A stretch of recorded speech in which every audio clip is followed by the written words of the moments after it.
وآخر دعواهم أن الحمد لله رب العالمين۔ جو شخص خواب میں نبی یا صحابہ کرام کو دیکھے تو اس کے بارے میں شریعت میں کوئی خوشخبری ہے۔ یاد رکھیے گا کہ اللہ کے رسول کو خواب میں دیکھنے کی 3 شرطیں ہیں۔ سب سے پہلے جو شخص سنت پہ عمل نہیں کرتا اس کو اللہ کے رسول کا دیدار ہی نہیں ہوتا۔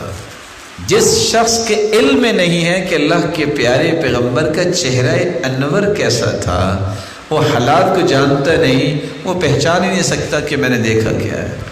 اور تیسرا، یہ کوئی بھی کرامت کی بات نہیں، اللہ جلال جس کو بھی عطا کر دے اس کو ہی دیدار ہو سکتا ہے۔ لیکن یاد رکھیے ان الشیطان لا یتمثل بی، حدیث یہ کہتی ہے، اللہ کے رسول کا فرمان ہے، شیطان میری شکل اختیار نہیں کر سکتا۔ جس کو نظر آئیں گے اللہ کے رسول وہ اصلی شکل میں نظر آئیں گے، اور یہ وہی بتا سکتا ہے جس نے احادیث پڑھی ہیں کہ آپ کے بال مبارک ایسے تھے، آپ کا چہرہ انور ایسا تھا، آپ کا کندھے مبارک ایسا تھا۔ دوسرا، اس کے بارے میں جو بھی بات کرے گا اس کے بارے میں یہ ذہن ہونا چاہیے کہ یہ صحیح خواب نہیں ہے۔